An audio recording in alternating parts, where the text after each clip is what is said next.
This is right after we did the Rebecca Lowe episode. And when I was like, do not go to practice. And Emma actually gave me a hard time. She's like, you said don't go to practice. And I was like, I realize I am now, in fact, hypocritical. Attention. The party is about to commence.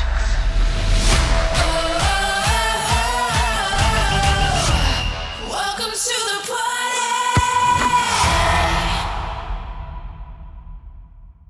What's up, party people? I'm Julie Foudy. And I'm Abby Wambach. Well, party people, we asked and you answered. So now you're going to ask and we're going to answer. You follow me? Yes, Probably I do. not. I do. Okay, good. You do. Thank you, Abs. Basically, we shall give the power to the party people. Let's go. We put out the back call for our listeners to email us questions, and we got so many thoughtful ones. So thank you for that. Today, we're going to answer several of the submissions and I don't know, see where the conversation goes. Because with us, you just never know. Yep. You really don't. You don't know. And as a reminder, you can always send us an email at partypeoplequestions@gmail.com. Partypeoplequestions@gmail.com, or literally drop a comment anywhere in Insta, Apple Podcast page, Spotify. You know, we love to hear from you. So please do that. All right, Abigail. Yes. The party people want to know, are you ready? Drum roll, please. I just listened to your episode with Rebecca Lowe. That was the episode we did on the do's and don'ts of being a youth sports parent. And I have a question about coaching. What are your thoughts on parents coaching their own kids? Ooh.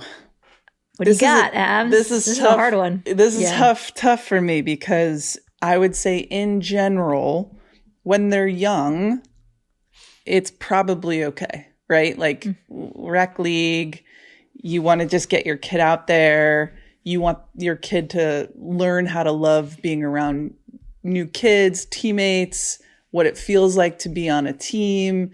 But as they grow older, I do think it's really important to establish other people as quasi-authority members for your kids. Not to say that not to say that they are like full-on authority figures, but like it is really good for kids to have other people that they look to for learning how to become their best selves. So but you have to be particular, right? Like when you sign up for a club or a team, you got to make sure that you talk to the coaches, that they don't just like place you with a random coach, that you know that this person is a good person and they have very similar values of the way that they teach their kids or your kid. We were very particular about who was coaching our kids. Now, I say this with a caveat because asterisk. I knew there was an asterisk. Yeah, because our youngest kid, Emma, she is a senior in high school and she's going to college next year, right? She's leaving in July. And I've noticed that there's something about this generation of athletes that I don't know if her team or teammates are 100% prepared for the jump in level, right? The level of expectation, the level of commitment, the level of kind of the intensity of playing Division I college sports, you know? And so I got in touch with her coach during this summer, and I just said, if you want, and I'll talk to my kid, if you want, I would be happy to come and just be around the team for like one session a week. That's so great. Just to kind of get them into the mindset of what it feels like to have a higher standard required of them, at least on a very basic level, right? Like, hey, we can be better, you know, because there's some coaches out there, especially with you know, teenage kids, they don't know the dynamics and the psychology of a young athlete. And there's I think a large percentage of these younger kids who don't know how to necessarily push themselves. It was really cute because this coach actually went on a trip last week And she said, can you cover the sessions? And so this is right after we did the Rebecca Lowe episode. And when I was like, do not go to practice. And Emma actually gave me a hard time. She's like, you said don't go to practice. And I was like, I realize I am now, in fact, hypocritical for what I have told the party people to do. No, that was a coach asking you to go. Yeah. You weren't going under your own volition. Like that was them asking, hey, can you do us a solid? Yeah, exactly. But I did realize that while I was there, I do have like kind of a unique perspective that maybe not all parents have. So taking all of this with a grain of salt, I went, I had the best time.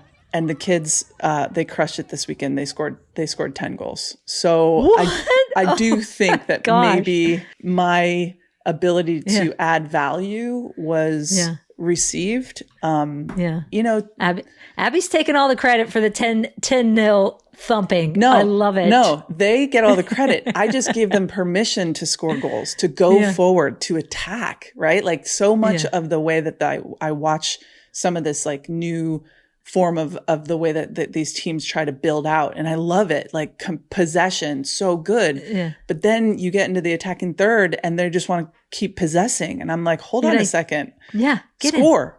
Shoot. Get in. Yeah. Score. Shoot. And so when you're in the 18, man, like you gotta tell your teammates, like, go for it. Like shoot. You're 1v1. Take her. Like they just weren't doing that. And so what if the coach had said, no, we're good. We don't need you to come on.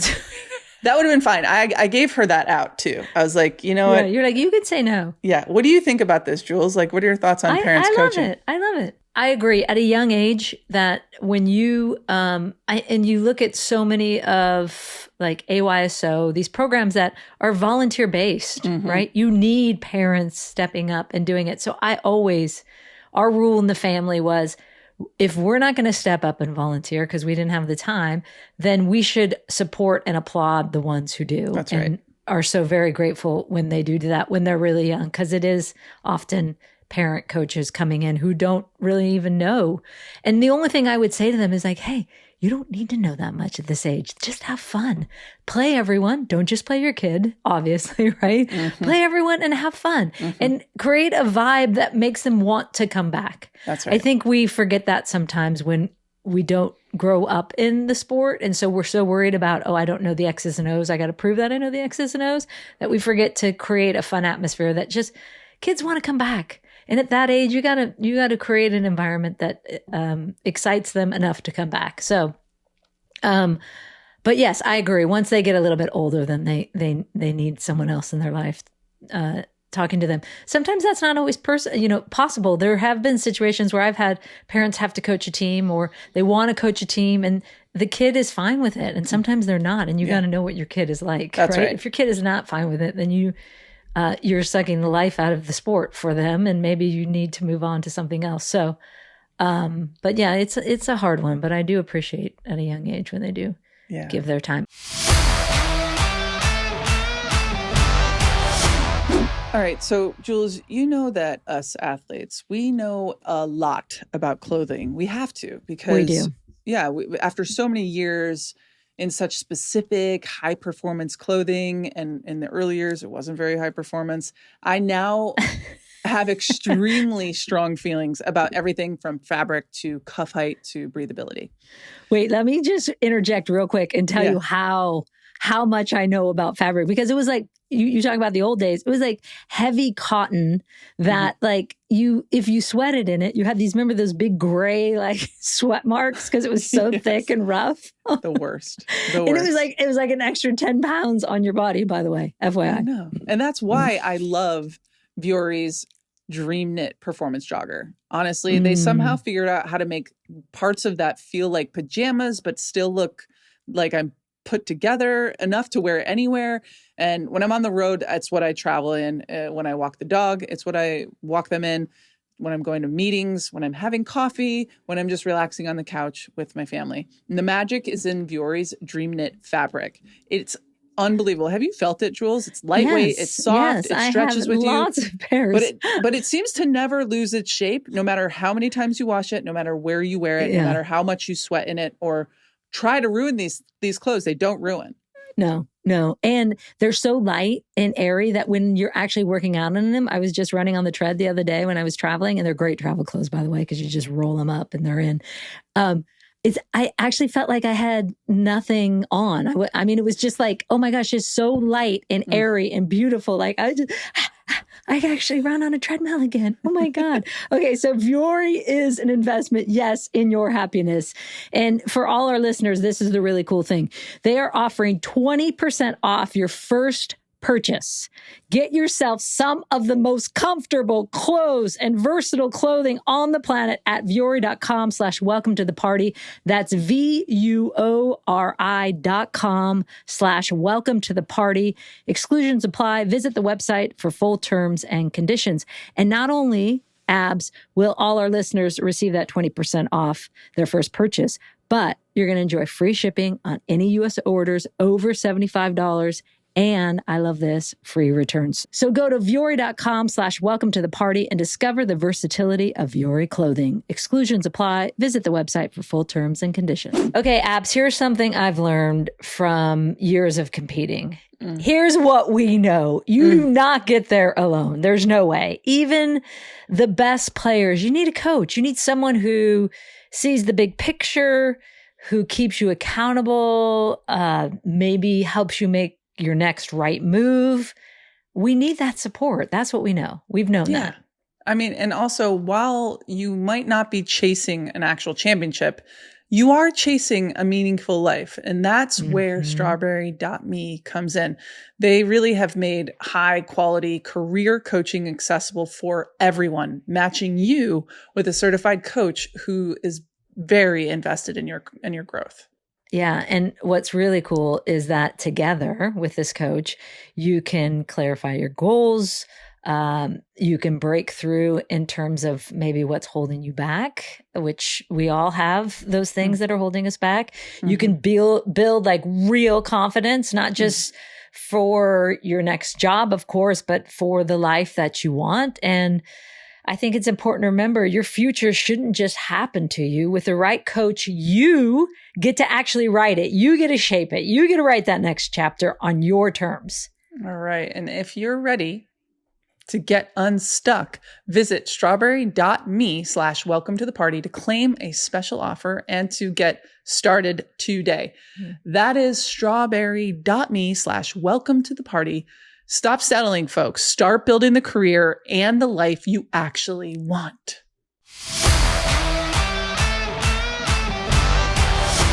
Another follow-up question from our youth sports episode. That was a popular one. Yes. If you haven't listened to it, you should, because Rebecca Lowe is so good. She has a 9-year-old named Teddy who's playing, and so we were trying to give her our insights.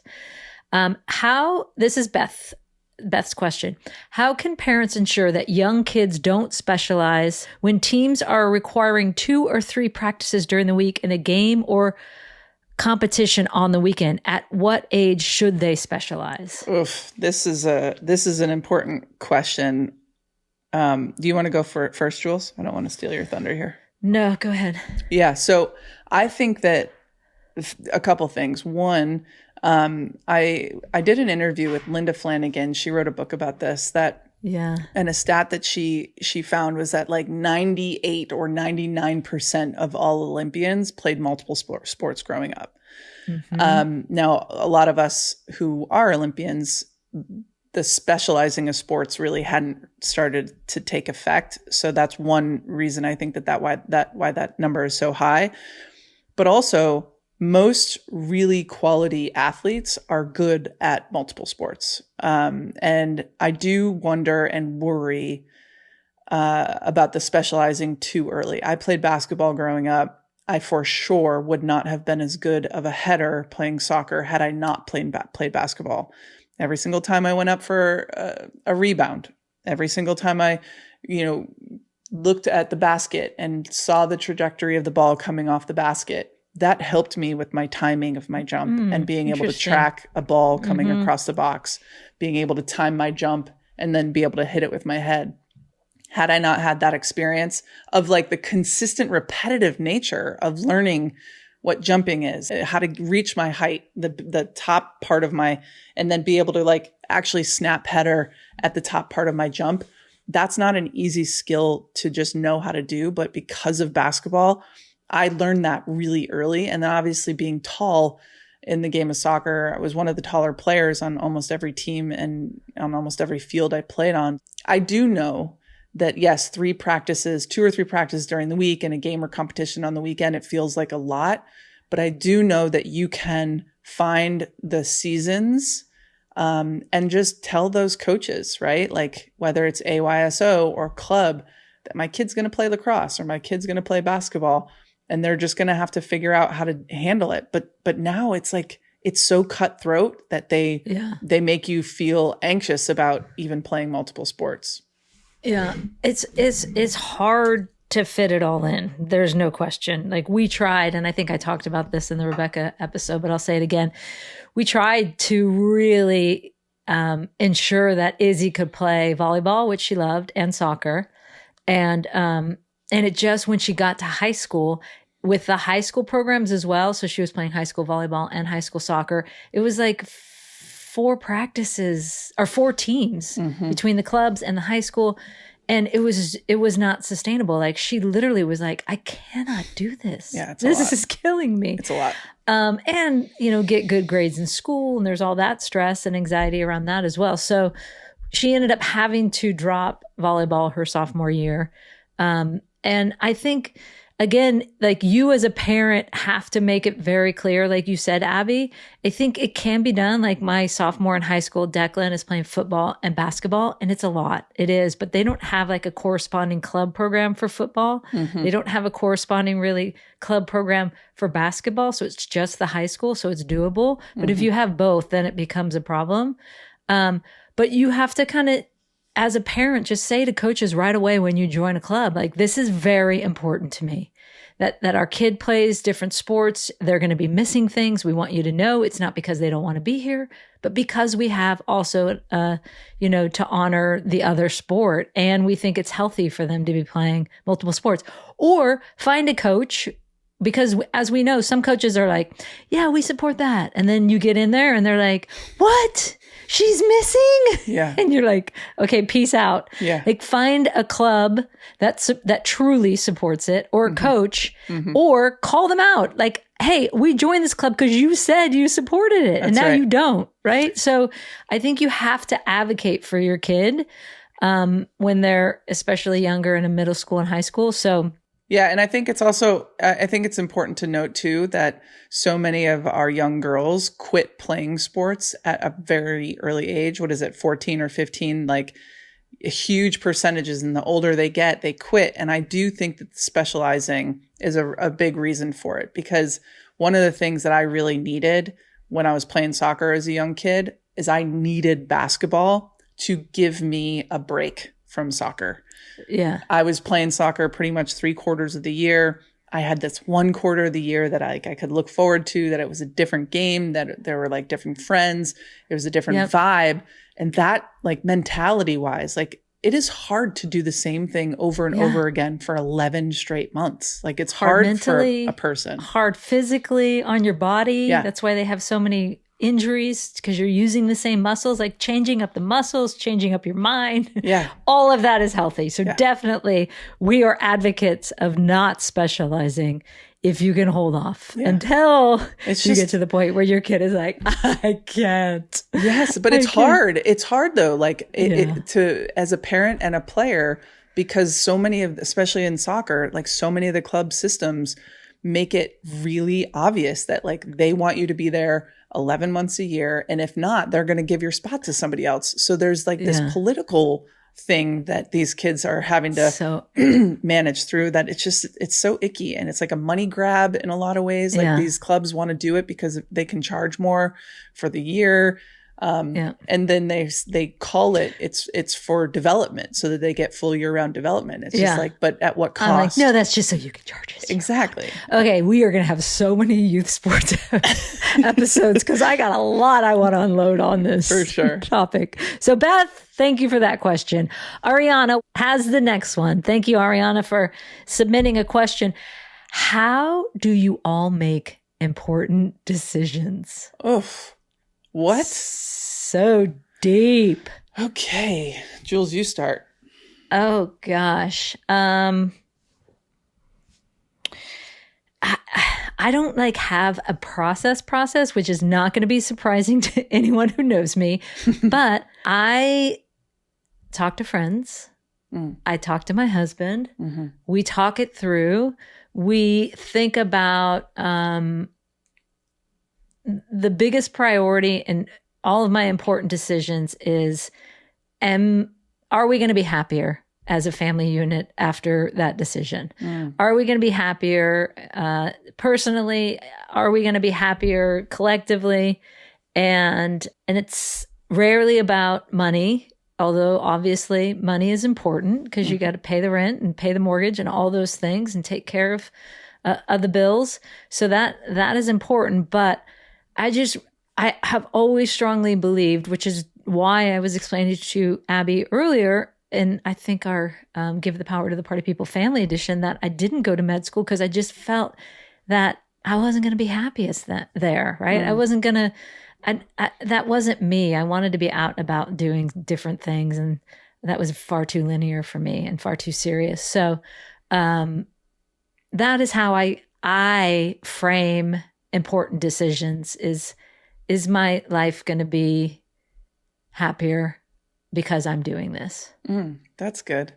I've got a couple of answers to this, like a couple ideas. I knew you would. That came to mind. Number one, the way that I like to frame big decisions, especially like the ones that might really impact our whole family's lives, I think of like deathbed regret, right? Like if I'm laying in my deathbed and this decision I'm thinking about in hopefully 50 years from now, which one will I want to have made while I am laying there? Right? Like which one do I think might pan out the best for us? I'm not afraid of like the path of least resistance decisions. Like I'm not afraid of making big decisions that are going to be hard. But I am very thoughtful at the cost of decisions. Glenn and I are in trying to define like what enough is, like enough material collecting, right? Like as a human being, there's things that as you get older, you're thinking about retirement and the kind of retirement you want to live. And that's like where Glenn and I are starting to like have conversations around, and defining what enough means helps us gauge what kind of ways we're going to swing on big, important decisions. Like, is this going to make our life more fulfilling? Or is this going to like, because some people, right? Like they're like, oh, in my retirement, I want to travel and I want to have a second home or buy a boat or whatever it might be. But at what cost, right? Not just like the financial cost, but like how much more stress is adding things to your life going to cost you? And to try to like really figure out what the cost is of the added stress, not just the financial cost, but like, you know, for an example, I love boats. I'm a boat person. I love them so much. But they're a big responsibility and they're constantly weighing on your head. And so that's part of like something that I might want to have in my retirement is like get a boat and maybe a house on a lake or something like that. But at what cost? Not just the financial cost, but the responsibility of having to maintain and take care of these things. So the other thing that I want to say about this deathbed regret thing is that Glennon also would remind me, but what about bedtime regret? Right? Like rather than focusing so much out into the future of how this important decision is going to play a role in your deathbed regret or not, what about today? Like we think, especially like where we are right now in our retirement focused mindset, like earning enough money to be able to live the life that we want to live in our retirement. Like that's very much a 40s and 50s consciousness. But like, are we giving up our present moment today? Like, we don't know if we're going to be around in 5, 10, 15 years. And so what are we giving up? Like, what are we sacrificing now in order to make decisions? Like, are we making big decisions for our future now that are really like compromising our today? And then on the minor scale, I think that this is important because these are the things we're constantly circling around, like, what are we going to have for dinner? Right? Like these little minor decisions that are not important, Ariana, like I understand. The way that Glenn and I usually figure out what we're going to do is whoever has the biggest feeling about it wins, right? Like I often don't care that much about what we have for dinner or what TV show we watch at the end of a day or whatever it might be. And Glennon usually has bigger opinions and feelings about stuff. And so she wins in those. But like when I have a big opinion about something, then I win. So it's like whoever cares the most gets to be the deciding factor. That's good. Yeah. Bedtime decisions. I like that. Or bedtime regret. Rather than deathbed regret, think about bedtime regret. Because if you're not regretting anything every time you go to sleep, then you won't have any deathbed regret. That's right. You're dealing with it in the present. Exactly. Okay. Good question, Ariana. Yeah. Therese asked, another deep one. Is there anything in your life that you could change if you got a do-over? Oh my God. I love these people. Party people. Oh my gosh. This is a hard one for me because I don't mentally take on board regret or something like a decision that I made that I would want to, because I have been able to, I'm a pivoter. And so I think are you, Jules. It's like, when I've made mistakes, that mistake was supposed to happen because I'm supposed to learn something. And then when I learn it, then we're through it. So these questions are tough for me because I don't like to think of myself as a person who wishes that I should have done something different in the past. One thing I do wish is I had gotten sober sooner. I do feel like I wasn't aware that I could be a happy person sober. I didn't know that that was a possible way of living. And I think I know for sure that had I gotten sober sooner, I would have played soccer longer. I would have scored more goals. I would have probably won more championships, especially in the last 3 years of my career. The only way that I thought I knew how to deal with some of the pain, both physical and emotional, was by partying with my friends. Like I told myself the story I work hard, play hard, And I think that would definitely be something that I would have done much sooner / just never even started drinking alcohol, which is totally a new thing that's happening with Gen Z. A lot of them are alcohol is not a thing. We're not party animals like you guys were. How about you, Jules? What would you do over? I'm the same way in terms of, and maybe that's a fault, right? That I pivot too quickly, but I pivot. I do think that it has served me well in life, and that, to your point, I can reframe things quickly. And it takes sometimes a lot of thinking of our conversation around Nafisa Collier, and how you just get to a point where you're like, I can't keep doing this, right? But it takes sometimes far too long for me to get to that point because I am so able to say, well, this is this way because it should be. And, we'll sort it and we'll figure it out and all those things. So I think I can't even look back on one thing. I've always felt like, to your point, that happened for a reason. Right? I didn't go to UNC and win 4 national titles. And I would have won 4 national titles, or maybe not because I had been there and I would have dragged the team down. But I could have won 4 national titles at UNC. I instead decided to go to Stanford and help build a program. And now I have this incredible, robust, Stanford family that is still alive and present with me every day, that that I hang with and talk with, and our teammates and all that are dear friends. So I don't think of it that way. I think of it as you're going to be able to handle whatever life throws at you, as shitty as it is or as happy as it is, and don't ever look back and go, I wish I had. Yeah. So. Yeah, it's definitely a way I think both of us try to live our lives, where we're actively making decisions so as to not need a do-over, right? Because I do, there's even a part of me that even with my partying and drinking during my non-sober years, like there's a part of me that knows that like I needed to do that on some level. Like there was some sort of form of like need that I was trying to soothe. And so it's easy for me to say, oh, I wish but it was all worth it in some weird cosmic way that like it leads us to where we are, and you are wherever there you are everywhere you go. Wherever you go, there you are. There you are. Yeah.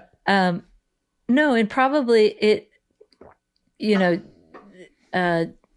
needed that to have some perspective about, I need to get to the other side. Yeah. Right. I need a healthier life. Yes. A happier life, and not this. Yeah, it's interesting. Big questions, party people. Big questions. Yeah. I love it.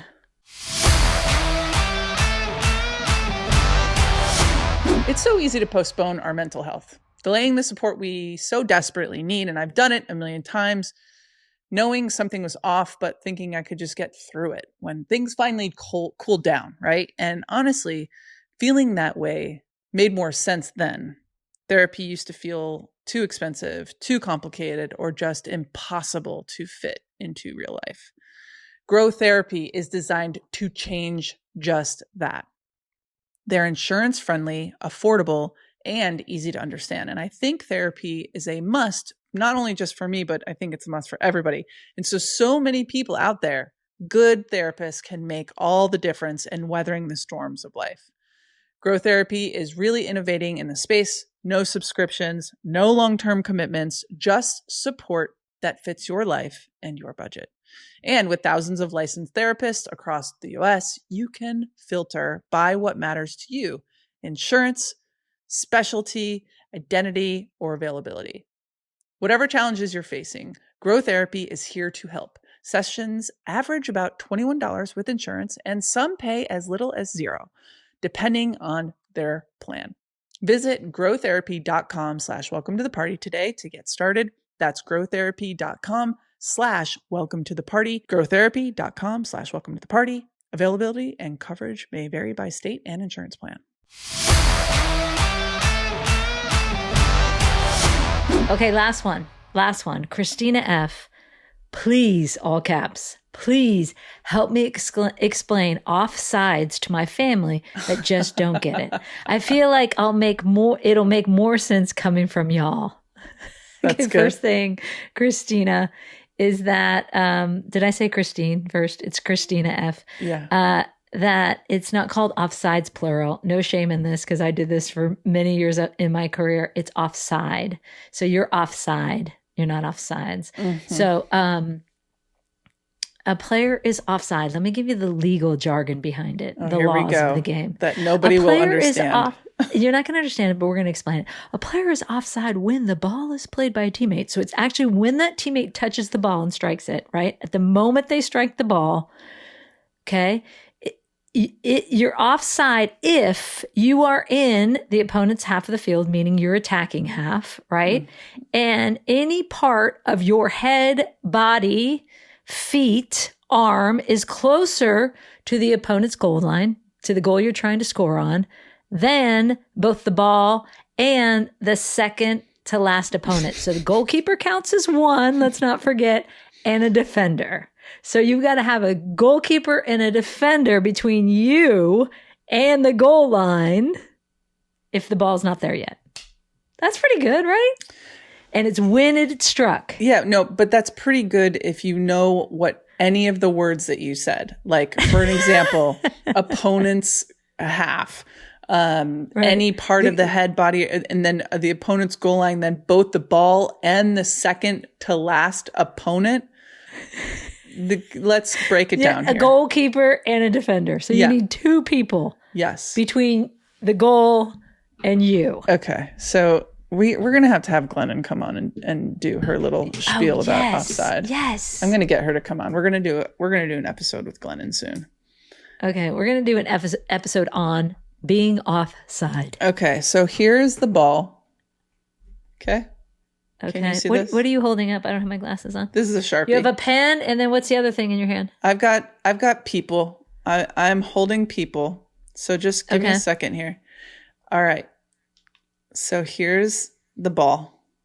Uh-huh. Person is on the ball. This is a person. Okay. Okay. Uh-huh.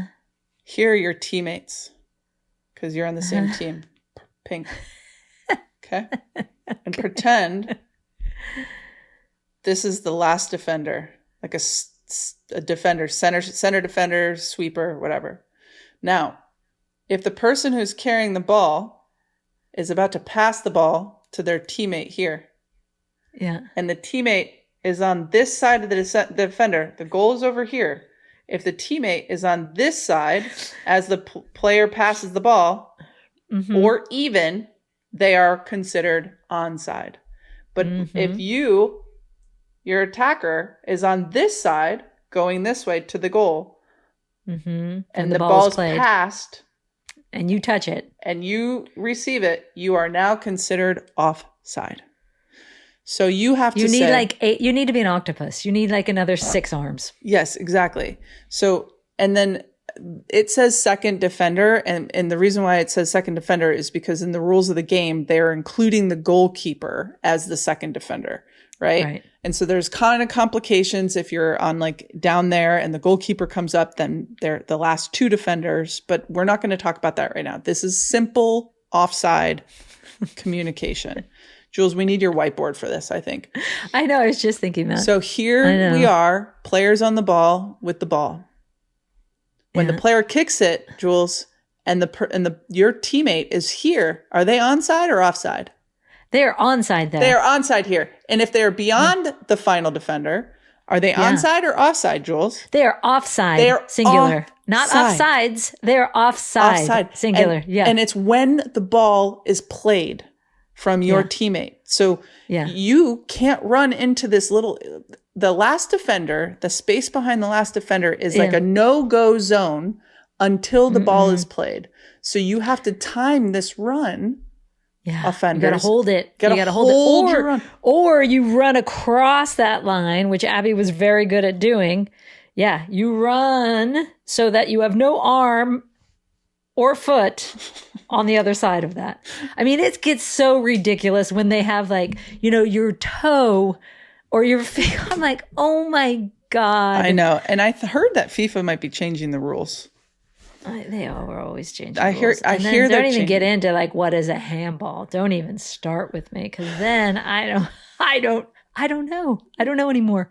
The laws of the game have changed so much that I'm like, I don't know. I know. It's funny because whenever we're watching Emma play, I'll be like, oh my God. Like just like under my breath next to Glenn, and she'll go, what? And I'll be like, I think that was a foul or something.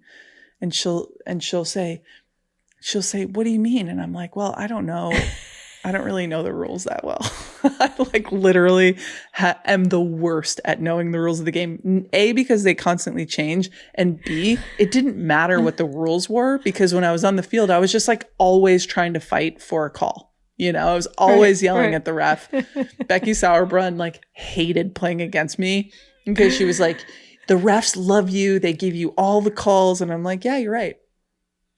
Because I'm yelling the whole time for all the calls. Good questions, party people. Yeah. We are going to get Glennon on. We'll talk offside. We'll talk handballs. Christina F. Great question. Okay. I hope you understand that. I've been trying to explain that to my mom and dad for years. I should have pulled out the pens and the chapstick or the gloss or whatever that was. Yeah, this is Glennon's. That's the best part of this is some Glennon's gloss. Some gloss. Yeah, I think she steals some of it from the girls.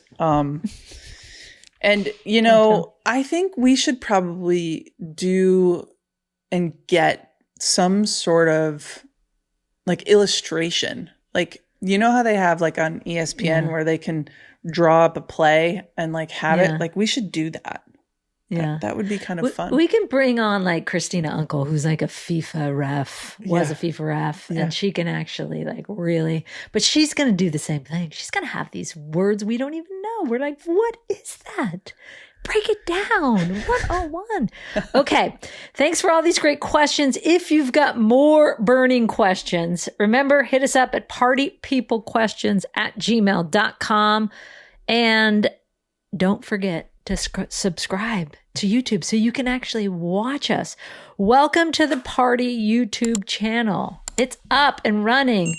And click that little bell icon so you know when you subscribe that there are new live episodes up and running. And it would mean a lot to us if you just took 1 minute. We would really appreciate it to rate, leave a comment, and subscribe to the podcast on Apple Podcasts, Spotify, or wherever you get your podcast.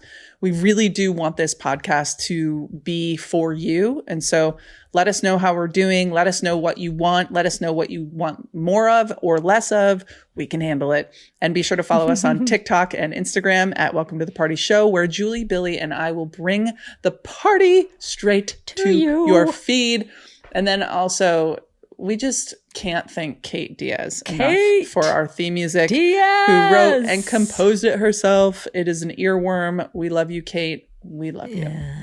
Jules, you want to bring it in? All right. On 3, party people, put your paw in. 3, 2, 1. I can't even remember if I do 1, 2, 3 or 3, 2, 1. I count us down, right? You always do 1, 2, 3. So it really took me for a loop there. Welcome to the Party is an independent production brought to you by Treat Media. Treat Media makes art for humans who want to stay human. Forever Dog is our production partner, and you can watch our full conversations on the Welcome to the Party YouTube channel and follow us at Welcome to the Party Show on Instagram and TikTok.